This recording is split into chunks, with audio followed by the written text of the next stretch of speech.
تو قرآن میں یہ نا کہ وہ کہے گا بندہ کہ اپنی سکن سے کہے گا، اپنے چمڑے سے کہے گا کہ تم میرے پہ کیوں گواہی کر رہی ہو، اور اپنے بدن کے مختلف حصوں سے جب زبان جب یہ سوال کرے گی تو وہ اس کا سکن کا چمڑے کا ایک حصہ جو ہے یا چمڑا جو ہے وہ زبان کو کہے گا کہ جس نے تمہیں بولنے کی گویائی کی طاقت دی تھی اے زبان، وہ اس نے مجھے بھی دی ہے، تو ہمارا یہ چمڑا ہی ہم پہ گواہی کرے گا۔ عدل کی بات میں نے اس لیے کی اور اس کو جوڑا اس سے کہ یہ جو ہمارا بدن ہے، وہ کہتے ہیں نا میرا بدن میری مرضی، نو، میرا بدن اللہ کی مرضی۔ تمہارا بدن تم نے خود پیدا کیا، ماں کے پیٹ میں 7 مہینے تم اپنے لیے خود راشن جمع کر رہے تھے یا کر رہی تھی، تمہیں کیا حق ہے؟ یہ کیئر ٹیکر ہے، اتنے اچھے ایک ہوٹل میں موجود ہے، یہاں کا جو بھی چیف کیئر ٹیکر ہے، جو مین مینیجر ہے، اس کو چلانے کا اس کا اختیار ہے، تباہ کرنے کا اختیار نہیں ہے۔ وہ پوچھیں گے اس سے، جو بھی اس کے گروپ ہے، اشوانی گروپ ہے یا جو بھی اس کے اونرز ہیں، وہ پوچھیں گے نا ان سے، اللہ نہیں پوچھے گا ہم سے۔ میری گاڑی کھڑی ادھر لاجز میں، گاڑیوں سے تھوڑا بہت مجھے شوق ہے، میرا ڈرائیور اس کو صاف کرے تو انعام دوں گا، اور میری نظروں کے آنکھوں کے سامنے اس پہ پتھر مارے تو کیا دوں گا؟ اتنی خوبصورت مشین جو ہے، اشرف المخلوقات، کس نے ہمیں اختیار دیا ہے کہ ہم اس میں چھید کریں؟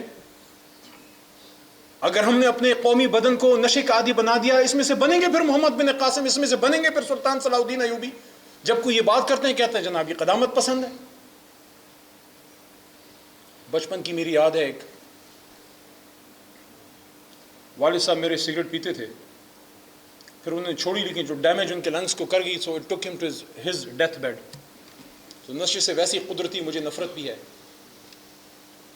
ایک زمانے میں میں چونکہ بیسیکلی زمیندار آدمی ہوں، انجینئرنگ کرنے کے بعد میری خواہش ہوئی کہ میں کوئی نئی ٹیکنیکس اپنی فصلوں میں لے کے آؤں۔ بایو آپ کو لے کے گئے، جسے زبردست فصلیں میں ملی۔ ایک چقندر ہم نے اگایا، وہ اتنا بڑا چقندر تھا، وہ زراعت والوں نے اپنے دفتر میں لگایا ہوا تھا لوگوں کو دکھانے کے لیے۔ تو انہی دنوں میں نے ٹوبیکو کاشت کیا، ایک زندگی میں ایک بار کاشت کیا، بڑی اچھی فصل میری ہو گئی۔ شام کا وقت تھا، عصر کی نماز کے بعد میں، ہماری جو آبائی مسجد ہے، ہاتھیان میرا گاؤں ہے، میرے دادا نے بنائی تھی مسجد، پیر محمد خان دادا کے نام پہ۔ تو نماز پڑھ کے نکلے تو ہمیشہ امام مسجد جو تھے تو ان سے میری بچپن سے تھوڑی بہت یاری ان سے ہوتی تھی، تو گپ شپ ان سے لگتی تھی۔ تو ویسے ہی ان کو میں نے کہا مولانا صاحب آئیں ذرا آپ کو اپنے کھیت کی سیر کرنا، جیسے ینگ انجینئر ہے، ینگ مین ہے، آج سے میں کوئی 15 سال پہلے کی بات کر رہا ہوں، تو اس کو دکھانا چاہتا ہے کہ یہ دیکھو وہ دیکھو۔ تو وہ میرے ساتھ گئے، لیکن خلاف معمول میرے سے کوئی بات نہیں کی انہوں نے پوری ٹرپ میں۔ کوئی 10 منٹ ہمیں لگ گئے اپنے کھیتوں سے، وہ جو وہاں جو ہمارا کھیت تھا کوئی 4-5 جریب کا تھا۔ مغرب کی نماز پڑھنے جب مسجد میں انٹر ہوئے تو میں کہا مولانا صاحب آپ خاموش ہو گئے، آپ نے کوئی بات نہیں کی، فصل کیسی تھی؟ کہتے ہیں انہوں نے کہا یار کیا کرتے ہو اس فصل کو، چھوڑو اس کو، تو جانور بھی نہیں کھاتے۔ اس دن کے بعد سے میں نے پھر نہیں اگائی، ویٹ اگاتا ہوں، شوگر کین اگاتا ہوں، اس سے نسبتاً کم پیسے اس وقت میں مل جاتے ہیں، لیکن اس میں برکت ہوتی ہے۔ اب یہاں پھر دین کا رول ہے۔ ماڈرن سائنس کہے گی بھئی واٹ از برکت، یہ کس بلا کا نام ہے؟ یہ بلا نہیں ہے، یہ اس برکت، اس نورانیت کا نام ہے جو اس پوٹلی میں تھی، جس سے پتہ نہیں کم از کم 2 نسلوں تک تو لوگ جو ہے وہ اس سے کھجوریں کھاتے رہے، جو حضرت ابو ہریرہ رضی اللہ عنہ کو جو ہے حضور نبی کریم صلی اللہ علیہ وسلم نے ہدیہ کی تھی۔ اور حضرت عثمان غنی رضی اللہ عنہ کی شہادت کے دن علماء فرماتے ہیں کہ ابو ہریرہ رضی اللہ عنہ سے پوچھا کسی نے، انہوں نے کہا اس دن مجھ پہ 2 غم تھے، ایک عثمان غنی صاحب کی رضی اللہ عنہ کی شہادت، اور دوسرا اس پوٹلی کا گم ہو جانا۔ یہ وہ برکت، اس کو کہتے ہیں برکت۔ آپ کی اولاد نیک عمل ہوگی، آپ پہ قرضے نہیں ہوں گے، آپ پہ حادثے نہیں آئیں گے، آپ پہ سخت بیماریاں نہیں آئیں گی، کینسر نہیں، اللہ بچاتا ہے نا جی۔ یا پھر اللہ کو مانے یا پھر نہ مانے، اگر مانتے ہیں تو پھر یہ چیزیں ہمیں سامنے رکھنی ہوں گی۔ اور اس کا حاصل وصول دیکھیں، شراب حرام ہے تو شراب ہی کی ایک شکل بھی ہے، نسبتاً کم شکل ہوگی، لیکن یہ آپ کو ایڈکٹ کرتی ہے۔ شرابی، دائمی شرابی، ماں باپ کا نافرمان، اس کو جو ہے اس کی تو بخشش ہی نہیں ہے، کانٹ گو ٹو جنہ۔ آج ہماری کتنی نسل بار پھرتی ہے، ہماری بچیوں کے ہاتھوں میں سگریٹس ہیں، یہ قابل فخر بات ہے۔ میں خود چونکہ ایگریکلچرسٹ ہوں تو میں تمام زرعی جتنے بھی لوگ ہیں ان سے یہ پوچھنا چاہتا ہوں، اور تمام پاکستانیوں سے جو اگا رہے ہیں ان پہ بھی ایک سوال ہے، اور جو بیچ رہے ہیں ان پہ بھی ایک سوال ہے۔ چونکہ گورنمنٹ کا نمائندہ ہوں میں، یہ نہیں کہہ سکتا کہ کل ہم بند کر دیں گے، کیونکہ بتدریج اس سے نکلنا ہوگا۔ الٹرنیٹو دینا ہوگا. حضور صلی اللہ علیہ وسلم نے بھی 23 سال میں لوگوں کو ایک طریقے سے چلایا. یہ نہیں ہو سکتا کہ کل حکومت پاکستان ٹوبیکو کو بالکل بند کر دے, لیکن اس کو جو فینٹاسائز کرنا کیا جاتا تھا, جو اس کو بیوٹیفائی کیا جاتا تھا, وہ تو سلسلہ بند ہو گیا میڈیا پہ. جس طرح to give a macho image of a young man, اس کے ہاتھ میں جناب آپ اس سے میچو بنتے ہیں, آپ اس نے اخلاق سے بنتے ہیں بھائی, آپ کردار سے بنتے ہیں, آپ انٹیلیکٹ سے بنتے ہیں, آپ بڑی گاڑی سے نہیں, آپ بڑے کردار سے بڑے آدمی بنتے ہیں. یہ ہوگا کہ آپ کچھ خواتین کو بٹھا کے تو مرد ادھر سگریٹ پی رہے ہیں تو بڑا وہ میچو ہو گیا. دس از سم تھنگ جو ہم نے ادھر سے مستعار لیا ہے. میرا طریق امیری نہیں فقیری ہے, خودی نہ بیچ غریبی میں نام پیدا کر.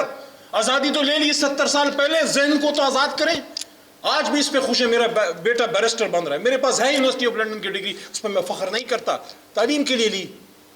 70 سال بعد بھی اگر بیرسٹری پہ فخر کرنا ہے تو پھر ادھر ہی ٹھیک تھے ہم, جدھر آج مسلمانوں کو گائے کھانے پہ مارا جا رہا ہے, روز لاشوں کے اوپر ناچا جا رہا ہے.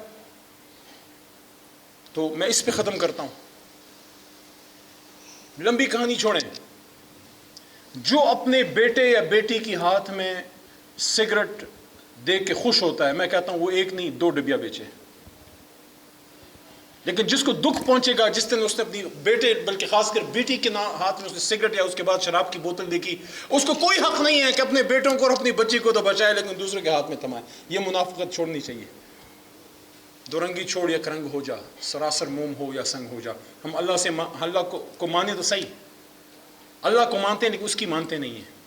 تو یہ جو ایک کاوش ہے کہ ہم اس سگریٹ کے نشے سے نکلیں, کیونکہ یہ کتنی المیہ ہے, کتنی خطرناک بات ہے. لوگ تو بڑی بڑی فگرز دیتے ہیں. میں کہتا ہوں 10 بھی بچے اگر کسی اسکول میں سگریٹ پیتے ہیں یا وہاں پہ ایکسٹیسی وغیرہ یوز کرتے ہیں, خاص کر بچیاں, یہ اس سے بڑا ایٹم بم نہیں ہے ہمارے ملک میں. آؤ یار اس ملک کو مضبوط کریں اور ان چیزوں سے جڑیں جس سے یہ ملک انشاءاللہ دنیا کا طاقتور ملک ہوگا. لیکن سگریٹ پی کے, نشہ کر کے, شراب پی کے, زنا کی طرف جا کے, غلط کاموں کی طرف جا کے نہیں, اللہ کی مدد نہیں آنی. تو علامہ کا جو ایک شعر ہے اسی پہ میں اکتفا کرتا ہوں, اور میں سمجھتا ہوں کہ یہ آپ کی کاوش اللہ تعالیٰ اس کو قبول فرمائے. اور عمران خان صاحب ہمیشہ وہ خود ایک سپورٹس مین ہیں. مجھے یاد ہے mid 90s میں ان کی کچھ کتابیں بھی ہیں, ہی رائٹس ایز ویل. تو ان کی کتاب تھی آل راؤنڈ ویو, جو انہوں نے بچپن میں ان کی جوانی میں لکھی تھی.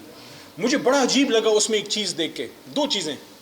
قبلہ صاحب بس میں شاید بات لمبی کر گیا ہوں, 1 منٹ کے اندر I will be out of this place. تو ان کی وہ کتاب میں لکھتے ہیں کہ میں لنڈن گیا تو وہ ہی واز اے اسپورٹس مین, تو وہ دوست ان کو پب میں لے گئے جہاں وہ شراب وغیرہ پی جاتی ہے. تو انہوں نے اپنی کتاب میں لکھتے ہیں کہ دودھ منگایا. انہوں نے کہا یار میں اسپورٹس مین ہوں تو میں تو یہ چیزیں نہیں پی سکتا. تو یہ اللہ پھر انسان کو بچاتا بھی ہے. میں زندگی میں یہ تجربہ ہے میرا, کچھ بچے بھی بیٹھے ہیں ینگ, میں آپ کو یہ بتا دوں, اگر آپ عام حالات میں, یہ میرا تجربہ ہے, انسان ہونا جی انسان سے کمزوریاں ہو جاتی ہیں, عام روٹین میں اگر آپ کبائر سے بچتے ہیں یا صغائر سے بچنے کی کوشش کرتے ہیں, جس دن آپ پہ شیطان حاوی ہوگا اس دن اللہ آپ کی خود کفالت کرے گا. لیکن روٹین میں آپ بچیں ان چیزوں سے. تو علامہ کا شعر ہے کہ آ تجھ کو سکھاؤں میں تقدیر امم کیا ہے, آ تجھ کو سکھاؤں میں تقدیر امم کیا ہے, شمشیر و ثنا اول طاؤس و رباب آخر. اللہ کرے ہمارے ملک کے جوان بچے اور بچیاں جو ہیں اس نشے کی لعنت سے دور ہوں, اور حکومت کے سطح پہ ہم لوگ, لیکن بنیادی کردار اس میں علماء کرام کا ہے. آپ کی ایک بات اور ہمارے 10 تقریر ہیں, 100 تقریر ہیں. عمران خان صاحب کی 50 تقریریں اور ایک بڑے جید عالم دین کی خطبے میں کھڑے ہو کہ ایک بات لوگ اس کو سوچتے ہیں کہ یار یہ تو دین کی بات کر رہا ہے. اگر کوئی غیر سیاسی بھی ہو کوئی ایشو نہیں ہے, لیکن سیاسی عالم بھی ہو, لیکن اگر کوئی غیر سیاسی عالم ہے پھر وہ لوگ اور بھی سنتے ہیں کہ یار اس کا تو کوئی دنیا کا مطمع نظر نہیں ہے. تو اگر ہم نے اپنے بچیوں کو اس چیز سے پاک کر دیا تو پاکستان مضبوط ہوگا. اور ایک اور بھی شعر ہے جو عمران خان صاحب کی کتاب میں نے پڑھا تھا, مجھے تو بڑا اس شعر نے, علامہ کا شعر ہے, گائیڈ کیا تھا کہ یہ بڑا زبردست ہے, آپ کے اس ٹاپک کے حوالے سے بڑا ریلیونٹ ہے کہ وہ جواں ہے قبیلے کی آنکھ کا تارا, وہ جواں ہے قبیلے کی آنکھ کا تارا, شباب جس کا ہے بے داغ اور ضرب ہے کاری. بہت شکریہ. ہمارے پروفیسر صاحبان مختلف جامعات کے وہ ہمارے درمیان موجود ہیں, ملک کے مختلف حصوں سے, بلوچستان سے لے کر پنجاب, سندھ اور خیبر پختونخوا. آج نوجوان علماء کرام ہیں کہ جن کے پاس بہت مضبوط ادارے ہیں, ممبر و محراب, وہ مختلف مساجد کے ائمہ ہیں, خطباء ہیں. اس کے علاوہ مدنی معاشرے کی تنظیموں کے نمائندے یہاں موجود ہیں. اور صحافی حضرات خواتین بھی تشریف فرما ہیں. تو یہ ایک بہت ہی نمائندہ اجتماع ہے. تو سگریٹ نوشی، تمباکو نوشی کے مختلف فارمز، یہ ایک کلید ہے، راستہ ہے مزید خطرناک نشہ آور اشیاء کی طرف، کہ جب آپ پیئر پریشر میں یا ویسے سگریٹ نوشی شروع کریں تو اس کے بعد پھر آج کا آخری نتیجہ جو ہے وہ آئس تک آنا، جو کہ ایسے واقعات ہمارے پاس اس وقت آ رہے ہیں کہ کالجوں کے اندر، اسکولوں کے اندر اور یونیورسٹیوں کے اندر نہ صرف مرد بلکہ خواتین بھی اس وبا کا شکار ہیں، اور بہت ہی پریشان کن رپورٹس جو ہیں اس وقت ہمارے پاس آ رہی ہیں. پھر ان اداروں نے اور یہ کاروباری بین الاقوامی جو کمپنیز ہیں، انہوں نے اس کو مزید آسان بنانے کے لیے مختلف چاکلیٹس کی طرح بنا کے، اور پھر ایکسٹیسی جو اس وقت ہے اس کی صورت میں نوجوانوں تک یہ پہنچانا کہ جس کے اندر ایک لذت، ایک حظ کی کیفیت پیدا ہوتی ہے. تو یہ ایک بہت خطرناک رجحان ہے. اور میں سمجھتا ہوں کہ اسپارک جو کہ بنیادی طور پہ ایک ادارہ ہے کہ جس کا مقصد یہ ہے کہ نوجوان بچے ان کے حقوق کے لیے کام کریں، ان کے حقوق کے تحفظ کے لیے فروغ دینے کے لیے بیداری، شعور اور آگاہی کے لیے کام کریں. چنانچہ ادارہ تشریف لے آیا، ان کے سربراہان کونسل آف اسلامک آئیڈیالوجی، اور ہم نے پھر یہی فیصلہ کیا کہ جو ہمارا ایریا ہے علماء کرام کے ساتھ روابط، اس میں ہم یقیناً آپ کے ساتھ تعاون کریں گے.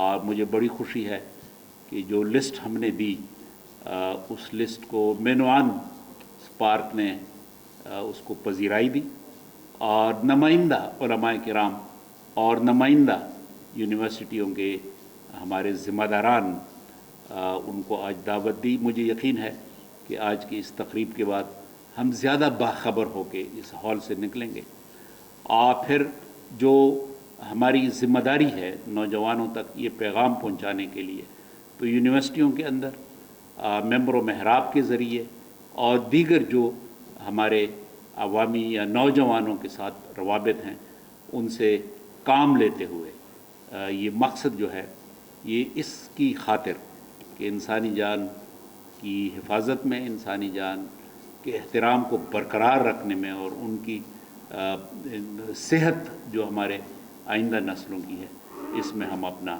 کردار ادا کر سکیں. اور یہ ایک یقیناً نیک کام ہے.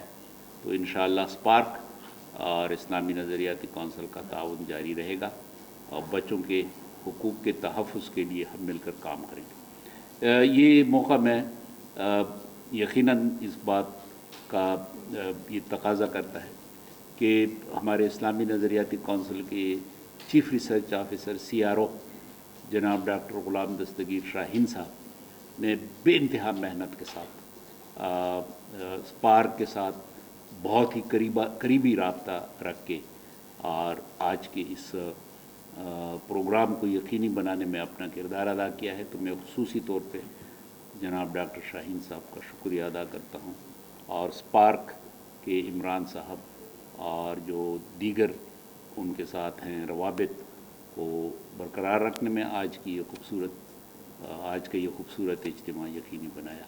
اللہ تعالی ہم سب کا حامی اور ناصر. ہمارے ملک میں تقریباً 2.5 کروڑ لوگ سگریٹ کا یا تمباکو کا کسی بھی صورت میں استعمال کرتے ہیں. یہ کوئی تھوڑا نمبر نہیں ہے. اور سب سے جو خطرناک بات آپ دیکھیں تو جو ہمارے بچے ہیں 13 سے 15 سال کی عمر کے، 10% ان میں وہ بچے شامل ہیں جو یہ تمباکو کا استعمال کرتے ہیں. اور یہ ان بچوں کو باقاعدہ، جس طرح خلیل صاحب نے بتایا تھا کہ ہمارے ہاں جب بندے تمباکو سے مرتے ہیں تو یہ کمپنیاں بچوں کو پھر ان کے اوپر فوکس کرتی ہیں اور ان کو باقاعدہ ٹارگٹ کرتی ہیں کہ تاکہ وہ سگریٹ خریدیں. ایک نئی وبال اس ملک میں پھیلائی جا رہی ہے، اور میرے خیال میں علماء کا بہت بڑا کردار ہے اس وبال سے ہمیں روکنے کے لیے. اور یہ ہمارے بچوں کو نہیں بلکہ ہماری بچیوں کو ٹارگٹ کیا جا رہا ہے، جس میں ہماری قوم کا مستقبل پوشیدہ ہے، اور اس کا نام ہے ویلو. ایک ڈبی ہے جو ہر مارکیٹ میں آپ کو نظر آئے گی، ہر پیٹرول پمپ پہ نظر آئے گی، اور اس کے اوپر حکومت کا ابھی تک کوئی کنٹرول نہیں ہے کہ وہ ان کو اجازت دی ہوئی ہے مستقل طور پہ، اور اس کے اوپر کوئی قانون بھی موجود نہیں. پاکستان میں 83 ارب سگریٹ ہر سال پھونک دیے جاتے ہیں، ہوا میں دھوئیں کی صورت میں اڑا دیے جاتے ہیں، لیکن اس کا نقصان مستقل طور پر پاکستان میں رہتا ہے. نیکسٹ. 1,70,000 بندہ صرف پاکستان میں تمباکو کی وجہ سے فوت ہوتا ہے، اور یہ گورنمنٹ خود مانتی ہے، یہ WHO بھی کہتا ہے، گورنمنٹ بھی کہتی ہے. 1,70,000 بہت زیادہ لوگ ہوتے ہیں. 5,000 لوگ ہر روز اسپتال میں داخل ہوتے ہیں جو تمباکو نوشی کرتے ہیں. 1,200 بچے روزانہ سموکر بنتے ہیں، تمباکو شروع کرتے ہیں. یہ کیوں شروع کرتے ہیں؟ اس لیے کہ 1,70,000 ہر سال مرتے ہیں. انڈسٹری چاہتی ہے کہ ان کے جو پروڈکٹس ہیں، ان کے جو کسٹمر ہیں وہ کم نہ ہو، وہ بچوں کو پھر ریپلیسمنٹ کسٹمر کے طور پر لیتے ہیں. ہر 2 میں سے 5 سموکر جو ہیں وہ بچے ہیں. یہ بہت الارمنگ ہے. نیکسٹ. اگر آپ دیکھیں کہ جو فوت ہونے کی تعداد ہے یا تمباکو کی وجہ سے لوگوں کے مرنے کی تعداد ہے، وہ باقی سب کے مقابلے میں کتنی زیادہ ہے، لیکن ہم شور کتنا سنتے ہیں باقی سب کا. کرونا کو اگر آپ دیکھیں تو پوری دنیا ہل کے رہ گئی کہ پاکستان میں جو ہے وہ ابھی تک 1 سال کی فگر پوری نہیں ہوئی کرونا کے حوالے سے. جو 1 سال میں 1,70,000 مر جاتا ہے سگریٹ سے، اس کا کوئی شور نہیں ہے، کیونکہ یہ انڈسٹری چاہتی ہے کہ اس کے اوپر کوئی شور نہ ہو، کسی کو پتہ ہی نہیں چلے. لیکن کرونا میں اگر ہمارے 10-15,000 وہ بھی قیمتی جانے ہیں، وہ اگر فوت ہوتے ہیں، لیکن آپ میڈیا میں شور اس کا دیکھیں، ڈینگی کا شور دیکھیں، لیکن سگریٹ کے اوپر کوئی شور نہیں ہے. 1,70,000 بندہ مر جاتا ہے. اتنا کسی اور بیماری سے نہیں مرتا، کسی اور چیز سے نہیں مرتا، لیکن اس چیز کو دبایا جاتا ہے، ہر صورت دبایا جاتا ہے، پیسے لگائے جاتے ہیں اس کو دبانے کے لیے. نیکسٹ. ہمارے بچوں کو باقاعدہ، یعنی ٹبیکو انڈسٹری کوئی بھی قانون جب حکومت بناتی ہے تو پورا زور لگاتی ہے اس قانون کو ختم کرانے کے لیے. میں آپ کو ایک چھوٹی سی مثال دوں. ڈبی کے اوپر ایک تصویر بڑھنی تھی. 2015 میں اس وقت کے وزیر صحت نے یہ اعلان کیا تھا کہ اس تصویر کو ہم 85% کر دیں گے ڈبی کے اوپر. ٹوبیکو اس وقت کے وزیر خزانہ اور اس وقت کے برطانیہ کے یہاں کے ایمبیسڈر وہ اس وزیر کے پاس پہنچ گئے، یہ آپ نے کیسے کر دیا؟ آج ہر چیز مہنگی ہو گئی ہے. 4 سال ہو گئے ہیں، 4 سال میں ٹوبیکو کے اوپر جو سگریٹ کے اوپر جو ٹیکس ہے وہ 1 روپیہ نہیں بڑھا. سب چیزیں مہنگی ہیں، سگریٹ نہیں مہنگی ہو رہی. اس لیے کہ یہ باقاعدہ پیسے لگاتے ہیں، حکومت کو کنونس کرتے ہیں، لوگوں کو خریدتے ہیں. ابھی ہمیں معلوم ہے کہ ایک ہیلتھ لیوی ٹیکس لگنا تھا، لیکن ہمارے کچھ وزراء ٹوبیکو انڈسٹری کے ساتھ ملے ہوئے ہیں ان کی جیب میں، اور وہ اس کے اوپر ٹیکس نہیں لگنے دیتے. نیکسٹ جی. لیکن ہمارے بچے خراب کر رہے ہیں، جس کی ذمہ داری آپ پر ہے، جس کی ذمہ داری میرے پر ہے، جس کی ذمہ داری ہم سب پر ہے. یہ دیکھیں، یہ باقاعدہ سگریٹس کو کسی بھی کھوکھے کے اوپر باقاعدہ ٹوبیکو انڈسٹری بتاتی ہے کہ یہ کہاں رکھنا ہے، تاکہ وہ بچوں کی نظر میں رہے، تاکہ وہ اس کی طرف راغب ہو. یہ ایسے نہیں ہے کہ ہر بچہ جو اٹھ کے اسموکر بننا شروع کر دیا. محترم جناب چیئرمین صاحب نے فرمایا کہ یہ پیئر پریشر ہے. یہ پیئر پریشر ڈیولپ کیا جاتا ہے، انڈسٹری اس کے اوپر باقاعدہ کام کرتی ہے. بہت سے اہم میڈیا کے لوگوں کو وہ خریدتی ہے، اس طرح کی ایڈورٹیزمنٹ کیمپینز بناتی ہے جس کے تحت بچوں کو اس کی طرف راغب کیا جا سکے. نیکسٹ. اور پوری دنیا مانتی ہے کہ سگریٹ کی وجہ سے غربت میں اضافہ ہوتا ہے.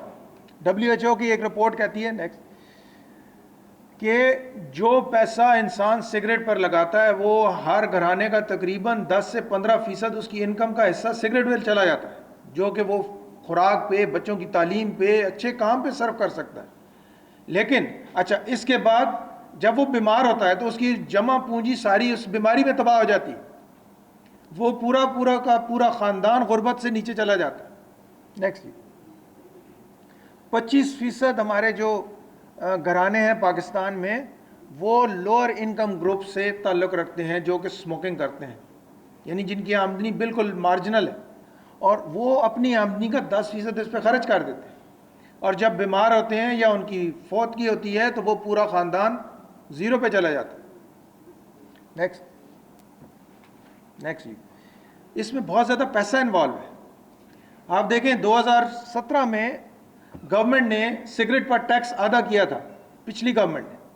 جب انہوں نے ٹیکس ادا کیا تو آپ یہ ایک مینار دیکھ لیں, یہ اسٹیٹ بینک کی رپورٹ ہے, اس میں یہ بتا رہے ہیں کہ 90% سگریٹ کی پروڈکشن بڑھا دی تھی کمپنیوں نے, اور اس کی 6 مہینے شیلف لائف ہوتی ہے. اس کا مطلب ہے 90% زیادہ سگریٹ پیے گئے پاکستان میں. آپ تمام لوگوں کا بہت بہت شکریہ جی.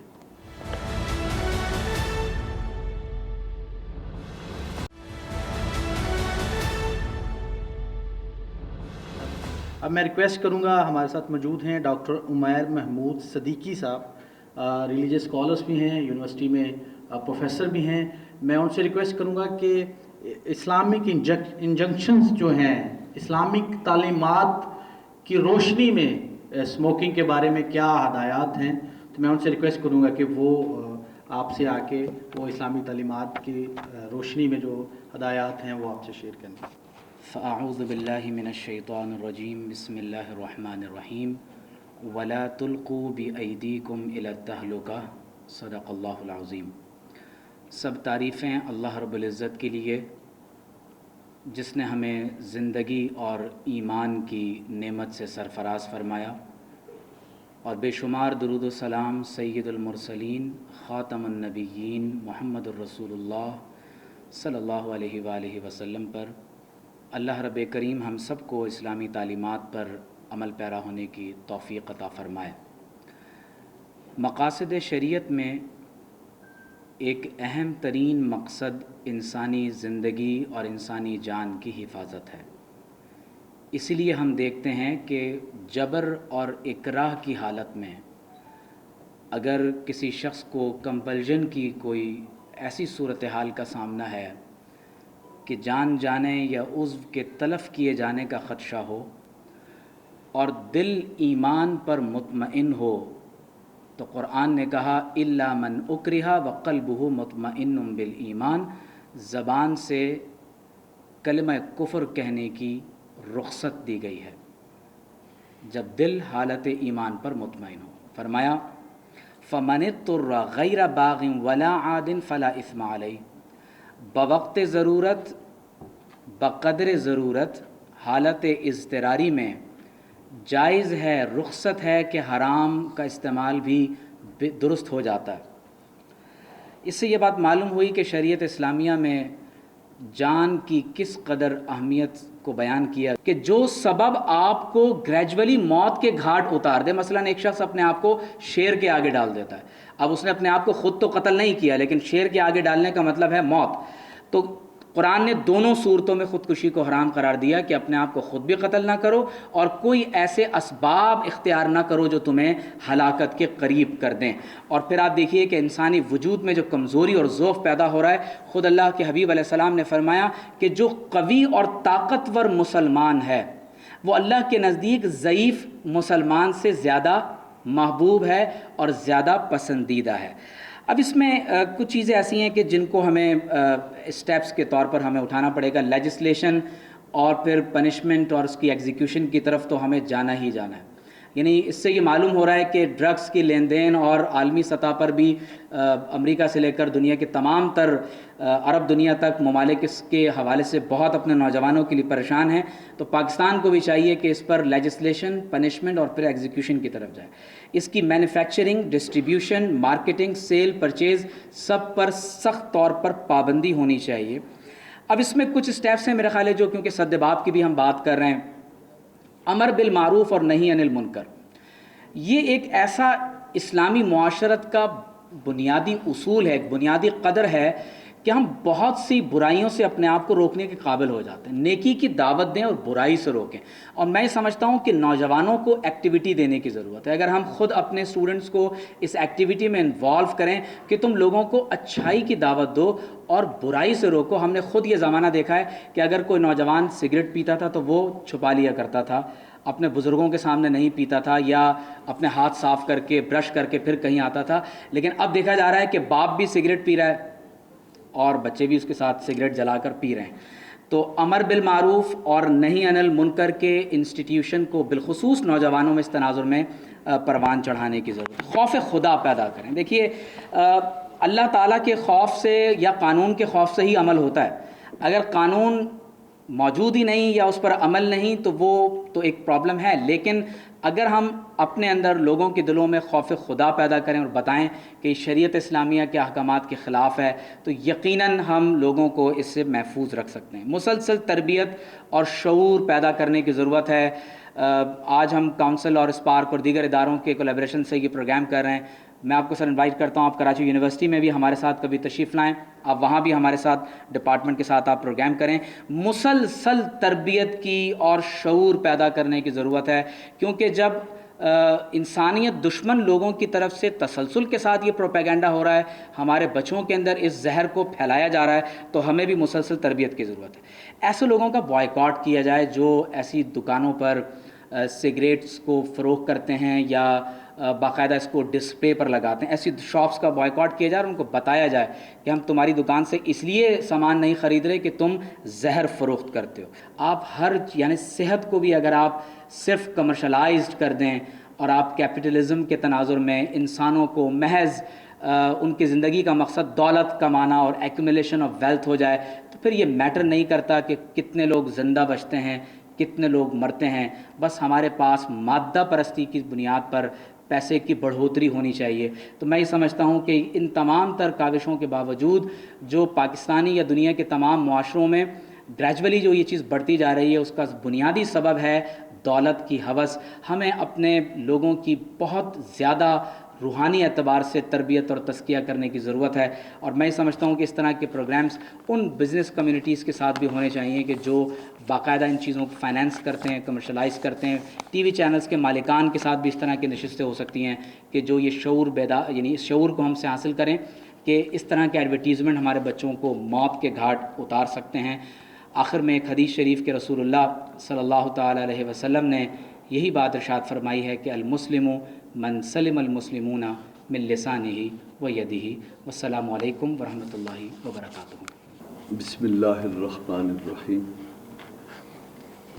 الحمد للہ رب العالمین والصلاة والسلام علی اشرف الاولین والآخرین وعلی آلہ الطیبین واصحاب الطاہرین. اما بعد فاعوذ باللہ من الشیطان الرجیم. بسم اللہ الرحمن الرحیم. یا ایہا الذین آمنوا قوا انفسکم واہلیکم نارا. صدق اللہ مولانا العظیم وبلغنا رسولہ النبی الکریم. جناب صدر گرامی, قادر مہمانان گرامی, سامعین کرام, علماء کرام,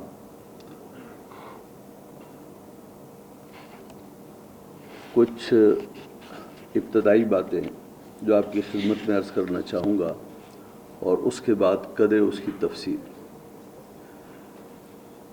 چند باتیں آپ کی خدمت میں پیش کروں گا. تمباکو کے طبی نقصانات, تمباکو نوشی کے معاشی نقصانات, تمباکو نوشی کے سماجی نقصانات, تمباکو نوشی کے شرعی نقصانات, پھر اس کے شرعی اسباب, شرعی احکام, تمباکو نوشی کے اسباب و محرکات کیا ہیں اور اس کا سد باب کیسے ممکن ہو. یہ چند باتیں آپ کے گوش گزار کروں گا انتہائی اختصار کے ساتھ. سب سے پہلے تمباکو نوشی کی طبی نقصانات. آپ حضرات نے مجھ سے جو پیشرو ہیں ان سے بہت تفصیل کے ساتھ یہ چیزیں دیکھی اور یہ جب ایک موضوع پر گفتگو کی جائے تو قند مقرر یہ لازمی حصہ ہے. تمباکو نوشی کھانسی, پھیپھڑوں اور جگر کے کینسر اور سانس کی نالیوں میں سوزش, ہائی بلڈ پریشر وغیرہ کا باعث بنتا ہے. اور اسی کی ایک نئی شکل انتہائی گھٹیا جسے گٹکا کہتے ہیں, وہ اکثر اس سے منہ کا کینسر پیدا ہوتا ہے. سگریٹ نوشی کے ضرر کا آپ اس سے بھی اندازہ لگا سکتے ہیں کہ سگریٹ کے پیکٹ پر لکھا ہوتا ہے خبردار سگریٹ نوشی تمباکو نوشی صحت کے لیے مضر ہے، وزارت صحت، یہ باقاعدہ لکھا ہوتا ہے۔ یہ الگ بات ہے کہ سگریٹ کا کاروبار کرنے والی کمپنیاں پہلے سگریٹ نوشی کی تشہیر کرتی ہیں، ترغیب دیتی ہیں، اور اس کے بعد پھر یہ عبارت لکھ دیتی ہے۔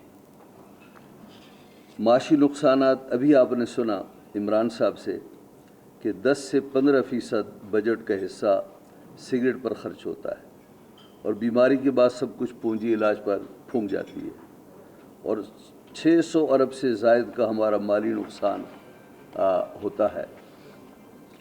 سماجی نقصانات،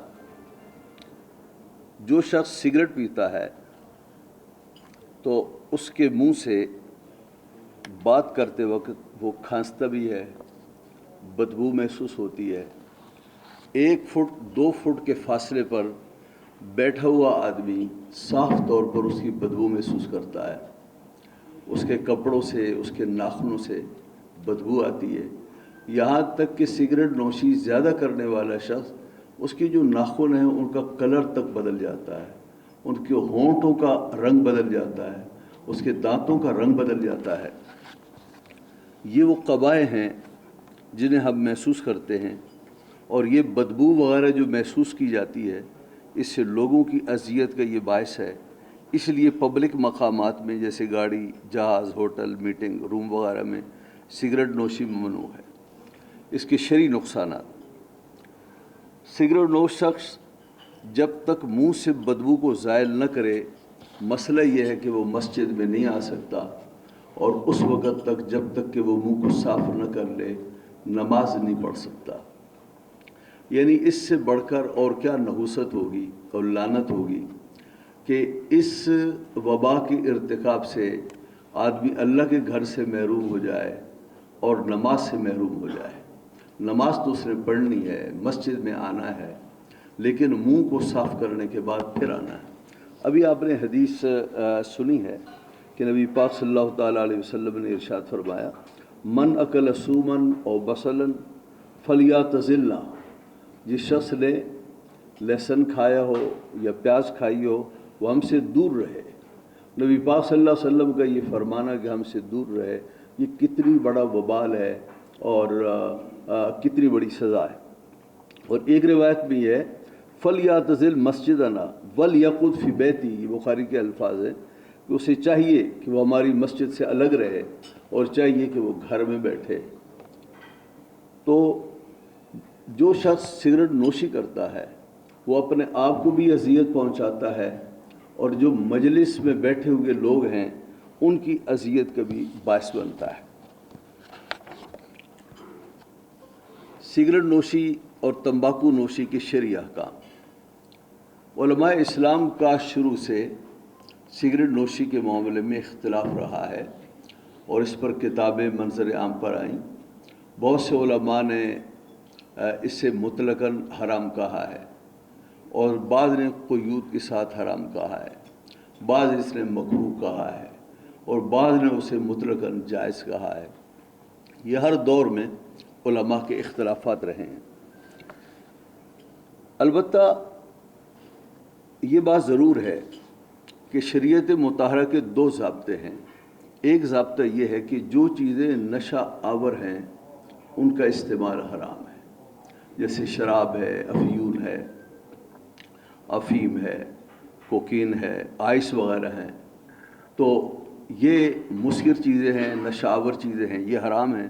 اور نبی پاک صلی اللہ علیہ وسلم نے ارشاد فرمایا، کل مسکر حرام، ہر نشہ آور چیز حرام ہے۔ تو کچھ اشیاء وہ ہیں کہ جن کی حرمت کی وجہ یہ ہے کہ وہ نشہ آور ہے، اور کچھ چیزیں ایسی ہیں جو نشہ آور تو نہیں ہیں لیکن اس کے باوجود وہ حرام اس لیے ہیں کہ ان کے استعمال سے انسان کو ضرر پہنچتا ہے، اور یقینی طور پر ضرر پہنچتا ہے، یا اس کا بھی اندیشہ ہے کہ اسے ان کے استعمال سے ضرر پہنچے۔ مثال کے طور پر زہر کھانا، کانچ کا کھانا، لوہے کا کھانا، پتھر کو چبانا، یہ وہ چیزیں ہیں جو یقیناً ضرر کا باعث ہیں۔ تو شریعت مطہرہ نے ان چیزوں کو بھی حرام کیا۔ ایک وہ چیزیں جو نشہ آور ہیں، اور دوسری وہ چیزیں جو نشہ آور تو نہیں ہیں لیکن یقینی طور پر اس سے ہلاکت جان کا اندیشہ بڑھ جاتا ہے یا اس کا ضرر بہت زیادہ قوی ہو جاتا ہے۔ قرآن کریم کی یہ آیات کہ لا تقتلوا انفسکم ان اللہ کان بکم رحیما، اپنے آپ کو قتل نہ کرو، تو وہ چیزیں کہ جو انسان کے قتل تک پہنچائیں، جیسے زہر وغیرہ کی بل مثال دی ہے، یہ حرام ہے۔ اب رہا معاملہ تمباکو نوشی کا۔ تمباکو نوشی کا معاملہ یہ ہے کہ یہ بھنگ اور افیم کے درجے کی چیز تو نہیں ہے، البتہ اس کے بارے میں علامہ شامی ابن عابدین شامی رحمۃ اللہ تعالیٰ علیہ کی رائے انتہائی محتاط ہے۔ رد المحتار میں، تنقیح فتاوی حمدیہ میں وہ یہ فرماتے ہیں کہ اگر تمباکو کے استعمال سے قوی اندیشہ ہو، جان کو نقصان پہنچنے کا، ہلاکت کا اندیشہ ہو، تو یہ حرام ہے، بالکل ایسے جیسے زہر کا استعمال حرام ہے، کانچ کا استعمال، پتھر کھانے کا استعمال حرام ہے، اسی طریقے سے یہ بھی حرام ہوگا۔ لیکن اگر تمباکو نوشی وہ شخص کرتا ہے لیکن ہلاکت جان کا کوئی اندیشہ نہیں ہے، تو اس صورت میں حرمت کا فتویٰ جاری نہیں کیا جا سکتا۔ اب آپ یہ دیکھ لیجئے، اس کا مفہوم یہ خلاصہ یہ نکلے گا کہ اگر کوئی شخص تمباکو نوشی کی اسے عادت ہے اور وہ کثرت سے استعمال کرتا ہے، تو ضرور اسے ان بیماریوں کے قوی اندیشے ہیں، اس کے پھیپھڑے خراب ہو جائیں گے، اس کا جگر خراب ہو جائے گا، اسے سانس کی تکلیف ہو جائے گی، اس کا بلڈ پریشر ہائی ہو جائے گا۔ یہ وہ بیماریاں ہیں کہ جو سگریٹ نوشی اور تمباکو نوشی کی صورت میں انسان کو یہ عارض ہوئے بغیر نہیں رہ سکتے۔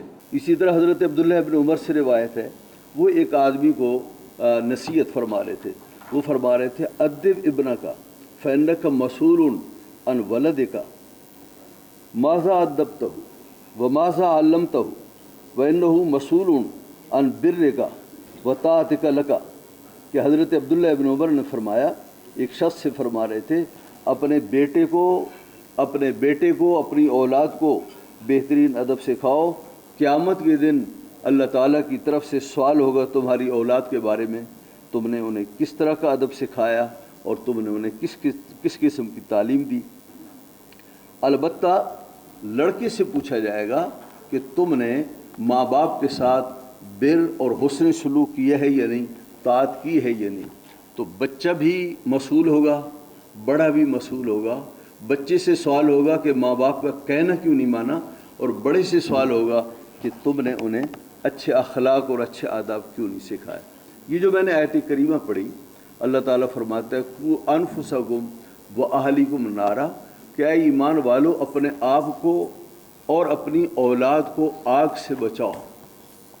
ایک آخرت کی آگ ہے اور ایک دنیا کی آگ ہے، دونوں آگوں سے بچنا ضروری ہے۔ آخرت خراب نہ کی جائے، اگر آخرت خراب ہوگی تو آگ مقدر ہوگی، اور دنیا خراب ہوگی تو دنیا کی یہ خرابی آگ سے بھی زیادہ بدتر ہے۔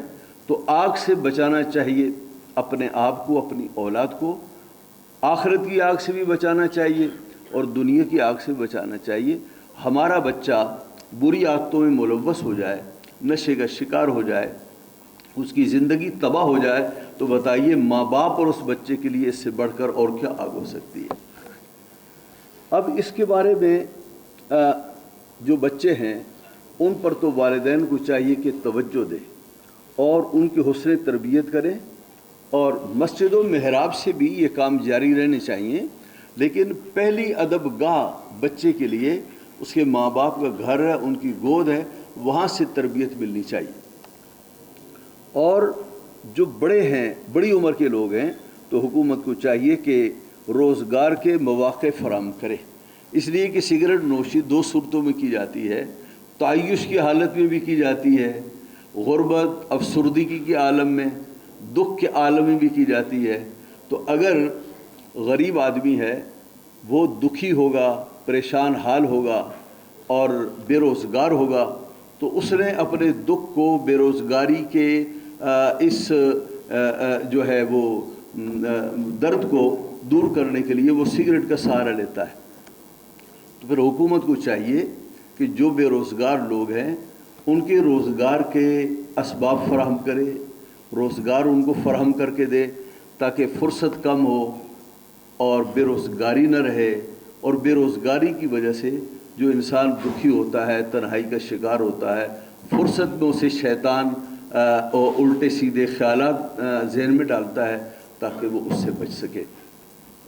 تو حضرات محترم، میری گزارش، اس کا خلاصہ یہ ہے کہ قانون سازی سگریٹ کے خلاف، تمباکو نوشی کے خلاف بالکل درست ہے اور اس پر سوچنا چاہیے، اور اگر قانون سازی ہو جائے تو اس میں کوئی حرج کی بات نہیں ہے، لیکن قانون سازی سے زیادہ جس بات کی ضرورت ہے وہ یہ ہے کہ قانون بنے۔ ان کا حشر ہم نے اپنی آنکھوں سے دیکھا، قانون بننے کے بعد کوشش کی جائے کہ اس پر عمل درآمد کیا جائے۔